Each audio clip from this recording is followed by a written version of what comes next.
to another episode of the Alchemy Podcast. Really looking forward to dropping some knowledge on you guys today. We're going to go solo. I haven't done a solo podcast since my first episode ever and thought it was time to kind of share some knowledge with you guys. I've been thinking about what I wanted to share, and this podcast, given the timeliness of when it's going to get dropped, this podcast is designed specifically for door-to-door sales reps.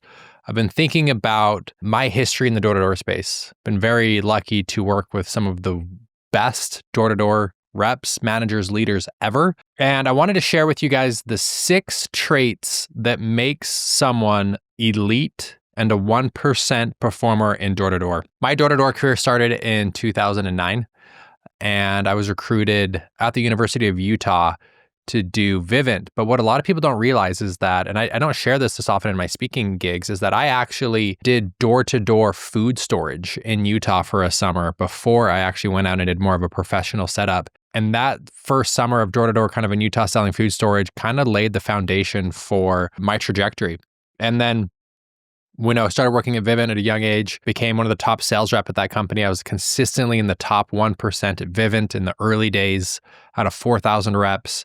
Then became the company sales trainer.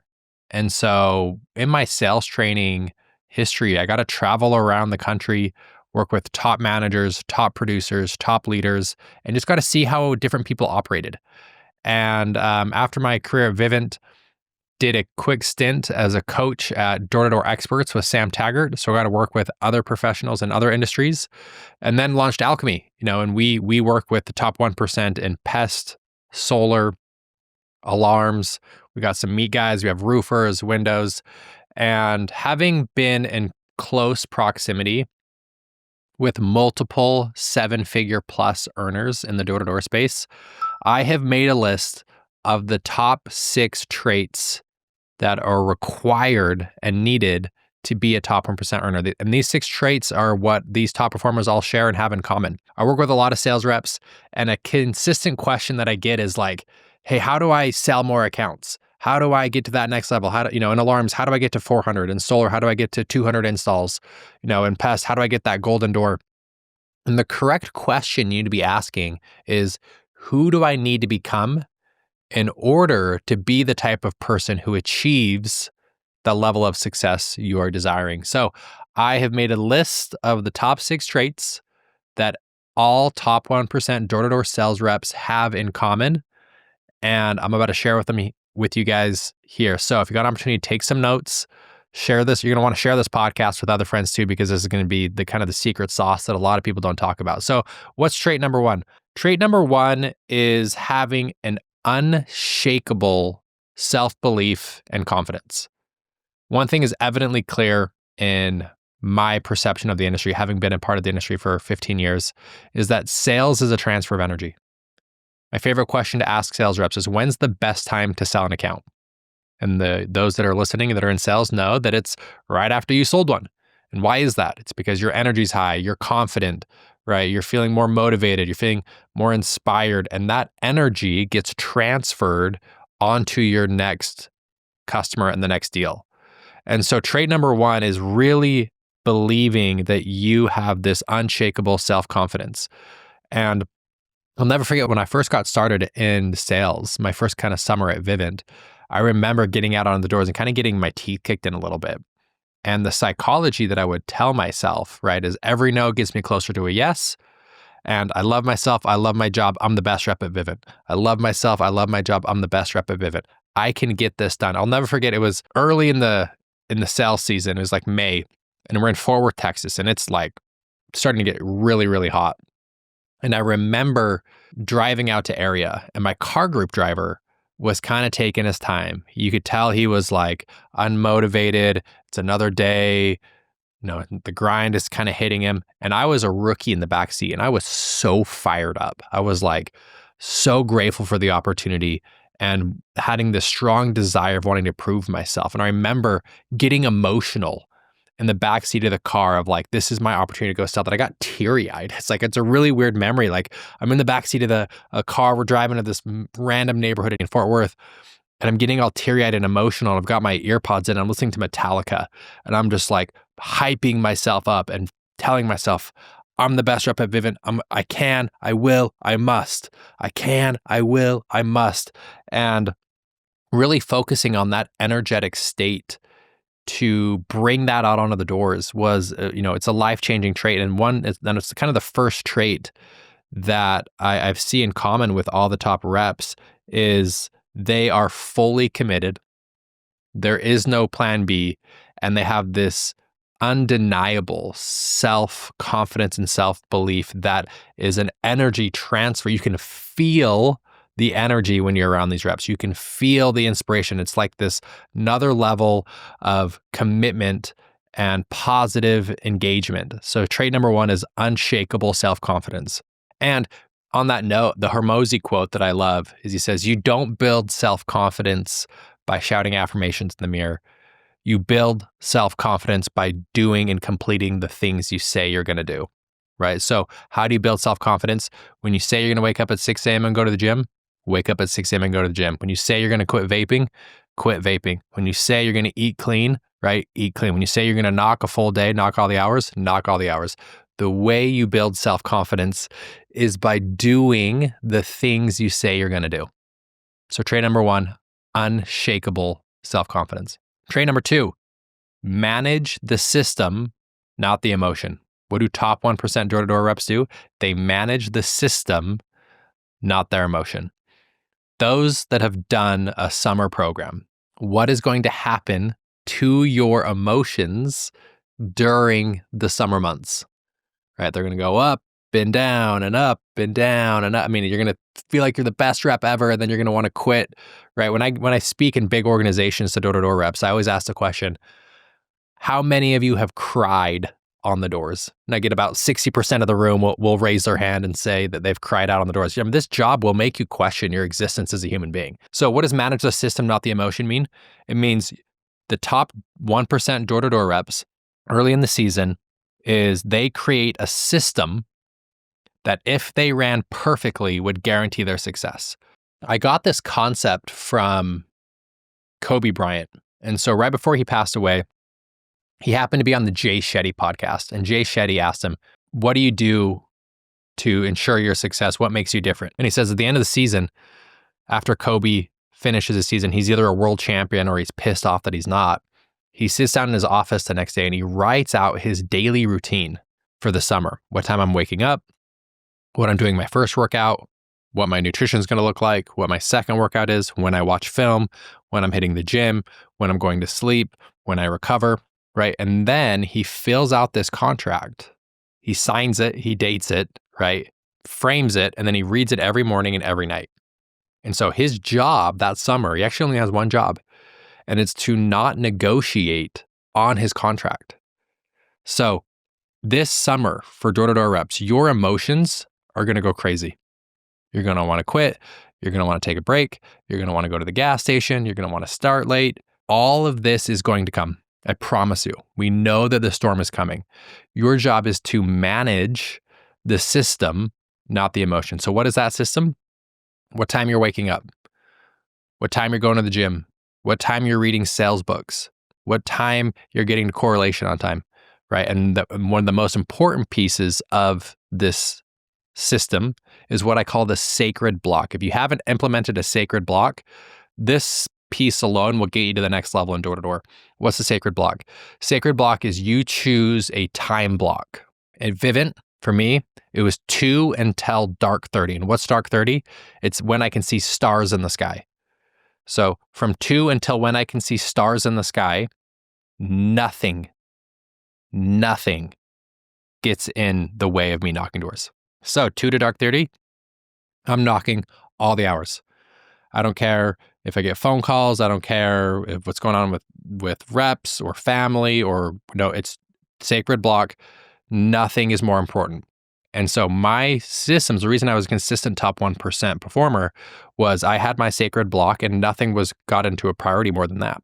And so that system was every single day. I know that I'm touching wood before 1:59 p.m. and I'm going to work the whole day until dark 30. In between that system, what's going to happen to my emotions? They're going to go up and down and fearful and scared and anxious and frustrated. By the way, guys, I don't think I've ever shared this before, but I was a consistent top 1% performer at Vivint for multiple years. And every single summer, I thought about quitting. I remember being like, I was the number one rep in the region. I was currently ranked number one at the company in 2014, in the middle of the summer. And in my head, I'm like, I don't know if I can do this anymore. Like, this isn't for me. This is too tough. How can I get off the doors? Those thoughts were real for a top 1% earner. And the purpose of trait number 2 of manage the system, not the emotion, is knowing that that's normal. Every top rep that I've worked with has had thoughts of quitting. It's not new. It's not like this groundbreaking experience. We know it's going to happen. It's going to happen for you this summer. You're going to think about quitting. You're going to think it's too hard, right? That's completely normal. There's nothing wrong with you for thinking that way. You have to have a system in place so that when that emotion does creep in, it's not going to break you. So trait number 2, top 1% door-to-door sales reps, manage the system, not the emotion. Trait number 3, top 1% sales reps are prepared. They prepare to the smallest detail for success, right? What does that look like? So a lot of reps just wing it. They wake up kind of late. They roll into meeting. They're not quite sure what neighborhood they're going to knock in. They kind of get dropped off in their area, and they kind of passively go through the day. Top 1% sales reps are so prepared. Meaning, so for me, when I got to an area, right, first thing I'm doing is I'm driving around the neighborhood and I'm knowing what streets I'm about to knock. I'm paying attention to what cars are in the driveway. I'm looking to see where current customers are. And then I'm making notes. Like I would do handwritten notes of where customers are in the neighborhood. The next thing I do is what's called the lists. And if you're not doing the list, this is free money right here, guys, the list. So I would take a back of a little postcard and I would write Vivint customers at the top of it. And then I would write down all of the customers in my neighborhood. Steve and Betsy, Jerry and Lisa, Mike and Tammy, whatever. And I would write the list, right? I'm doing the small details, I'm preparing. And then when I'd go out and knock doors, I now have credibility with the list. I'm like, hey, I'm Doug. I'm with Vivint. I'm sure you've seen some of my orange signs in the neighborhood. Do you know anybody on this list? This is instantly creating credibility. Because you got to keep in mind in sales, as a door-to-door sales rep, what's the number one objection you're trying to overcome? It's trust. Trust is the number one objection. If people like you, they'll talk to you. If people trust you, they'll do business with you. So I'm going through the neighborhood and finding current customers. I'll even go and knock on their door, ask them how long they've had the system, what they really, really liked about it. And then here's a magic trick as well when you're in a neighborhood, is if you find a current customer and they have a neighborhood Facebook page or the Nextdoor app, I would say, hey, I'll give you $50 cash right now out of my pocket if you can do a post on your neighborhood Facebook page. What is that post going to sound like? Hey, everybody, Doug with Vivint is in the neighborhood. He has an awesome deal on smart home systems, right? And you can obviously replace these words for whatever industry you're in, solar or pest, right? Has an awesome deal. We've been customers for X and X amount of years. We love the service. If he knocks, and here's key, if he knocks on your door, you should give him a listen. We're very satisfied with his service. So now I'm taking my time being prepared in a neighborhood, trying to get those posts on the HOA neighborhood Facebook page or on the Nextdoor. So now I'm probably spent an hour or so really preparing my neighborhood, knowing what streets I'm going to be on, knowing what cars are home, knowing where my customers are, and trying to get on the neighborhood Facebook page before I even knock my first cold door. I want to warm this neighborhood up as much as I can so that I can execute the most effectively and efficiently.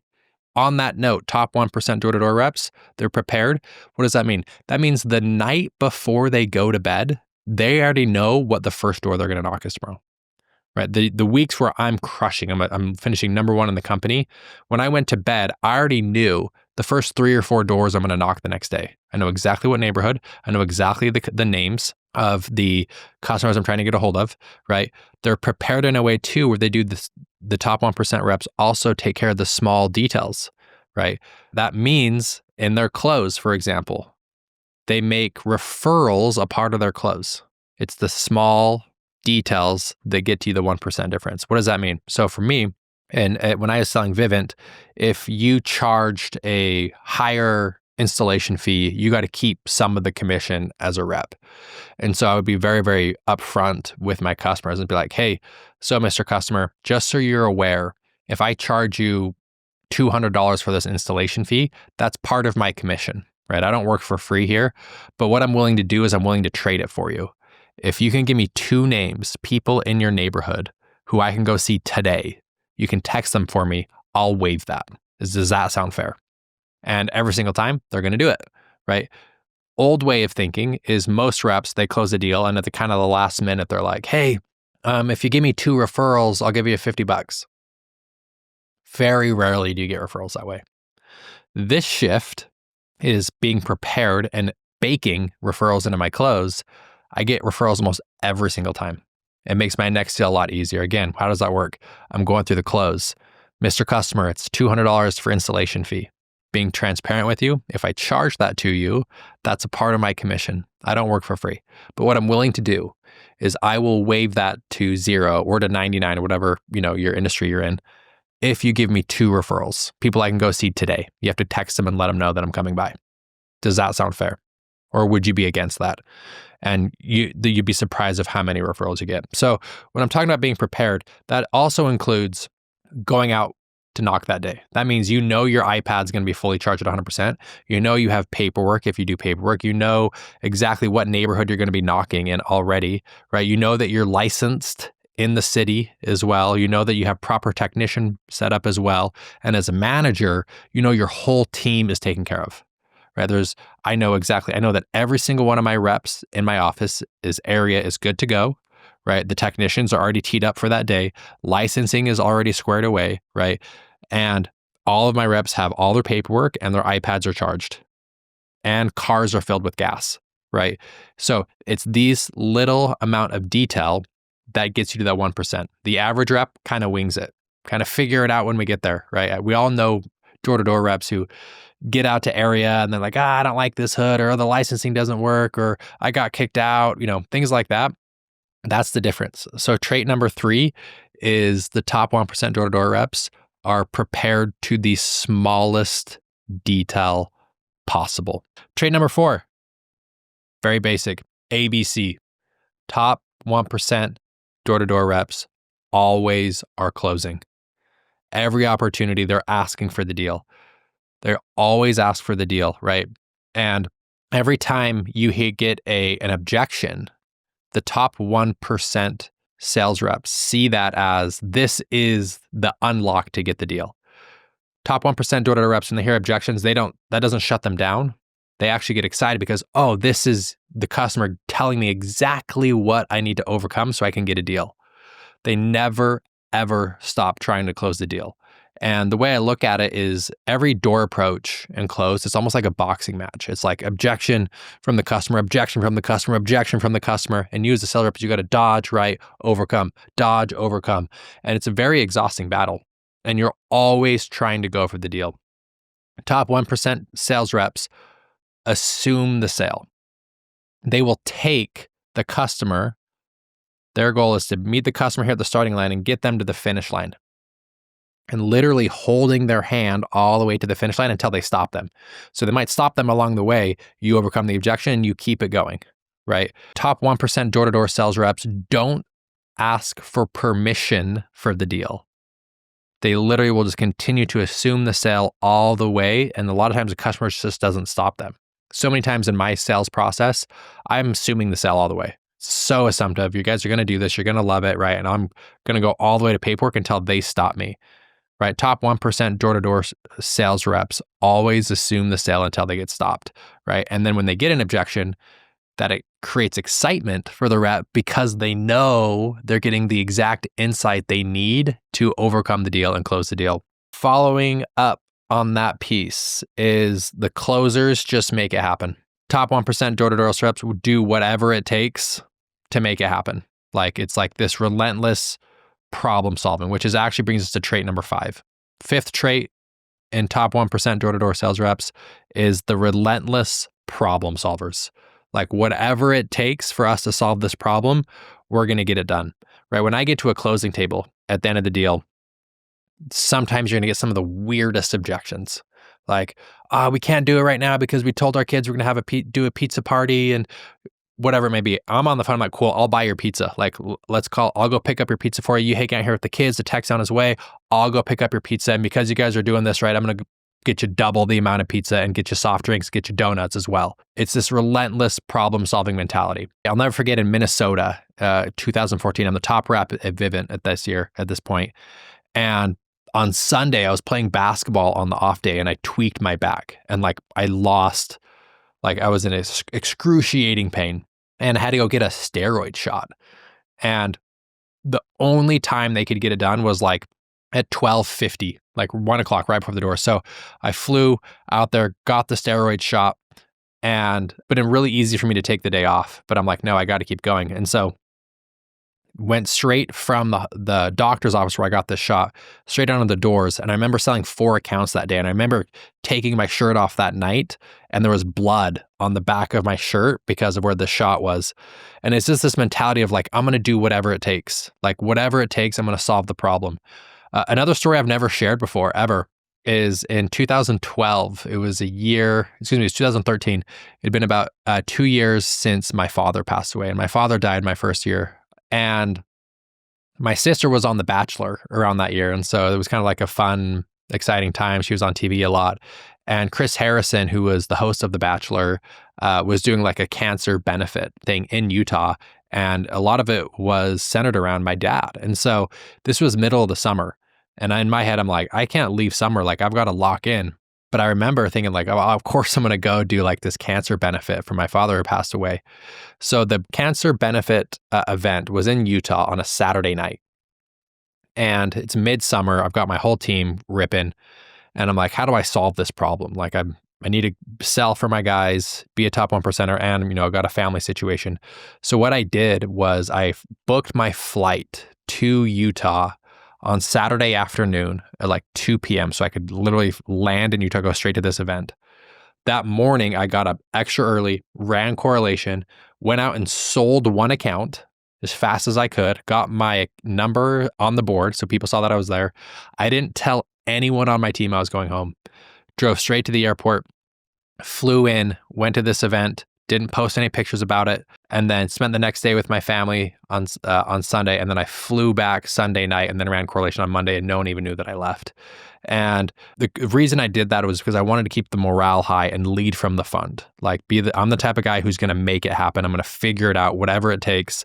I'm going to make this thing happen. And I was able to have meaningful connection time with my family and do the cancer benefit, and my team didn't miss any beats as well. And my personal sales stayed up as well. So trait number 5 is just this relentless, whatever it takes mentality. When you're at the closing table, I remember so many times being at Vivint of being whatever we got to do to make this happen, right? If I need to throw in a free month of service, if I got to pay cancellation for your previous company, if I got to get you, I remember being in a deal in Utah when the Utah Jazz were in the playoffs. And I could tell this young kid was really, really excited. He's a big time Jazz fan. And this guy was just yeah, I don't know. I got to think about it. Money doesn't make sense. And I just said, hey, if I can get you tickets to the Utah Jazz playoff game, you guys do it? And he's like, absolutely. So guy signs off. I immediately get on StubHub, buy the guy 2 Jazz tickets to the playoff game, and he does it. And so it's just more of this relentless, whatever it takes, I'm going to make it happen. Whether you got to go to the hospital, get a shot for your steroid, whether, you got a family situation you got to get back to, you got to get creative in the clothes, buying someone tickets to a sporting event. Top 1% door-to-door sales reps have this relentless, never-ending mindset of solving the problem, right? I'm going to make it happen. And, if it's meant to be, it's up to me. I love that mentality. Trait 6 of top 1% door-to-door sales reps is they are lifelong learners, right? One of my favorite quotes is, not all readers are leaders, but all leaders are readers. And if you look at some of the best athletes in the history of the world, Tom Brady, Michael Jordan, they all had multiple coaches, multiple mentors. They have a weightlifting coach. They have a recovery coach. They have a nutritionist. They have a shooting coach, right? And they have so many coaches all across the board. And one thing that I've picked up about, 7-figure earners in this industry is they have mentors, coaches, and they're always learning. They're always listening to podcasts. They're always studying. And it's understanding that your education never ends. You're always going to be growing and expanding and getting better. And I look back at my early days of having mentors like Casey Baugh and Bodie Gardner and Jeff Mendez, of guys who I could rely on, ask for sales training help, always asking questions. And the top 1% door-to-door sales reps aren't afraid to ask questions. They aren't afraid to ask for help. They aren't afraid to invest in themselves as well. I'll never forget, after my first full summer where I actually made some real money, I had some money in the bank. And I remember going to a mentor and asking him like, hey, what should I invest in? Should I do a real estate project? Should I do stocks and bonds, whatever it may be? And the advice I got was always invest in yourself until you become the type of person who has $250,000 liquid. Until you learn how to be the guy who can make $250,000 liquid, always invest in yourself. And that's been some of the best advice I've ever received from my mentor. So trait number 6, it's lifelong learners. Your learning will never be completed. It's always learning sales. It's always learning leadership. It's always learning negotiation. It's always learning finances, right? So find a coach, whether that's me, you want to be part of the Alchemy program, I'd love to work with you. This isn't even an Alchemy pitch. I'm just telling you, go find a coach, go find a mentor, go find someone who's doing exactly what you want to do and copy them. The formula is very, very, very easy. It's just copy exactly what the person you hope to be like is doing. So for those of you that are rolling into the summer program, I've got a couple more spots open in the Alchemy sales coaching program where I can personally mentor you through this whole summer, where I can walk you through leadership, area management, how to run your correlations, how to run your area, how to do your personal sales, how to make sure you have the right mindset, how to grow and expand. I work with multiple 7-figure earners a year, and would love to have the opportunity for those of you that are interested to jump on this program. We've got a couple more spots and then I'm actually gonna be sold out for the summer. So to recap, closing thoughts on this thing, the top 6 traits. Number 1, have unshakable confidence, this undeniable self-belief that you can get it done. Have an upbeat, positive, easy to work with energy. Number 2, manage the system, not the emotion.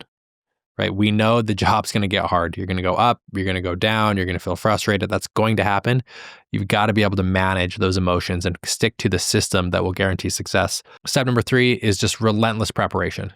From the smallest detail to how you work your area, to how you work your morning routine, to when you get on the doors, to doing all the little tiny specifics when you're out on the doors, of dropping customer names, to getting on the neighborhood Facebook page, to knowing what door you're going to knock the day before. Number 4, always be closing, just like relentless, whatever it's going to happen. I'm going to close the deal. They practice the closes.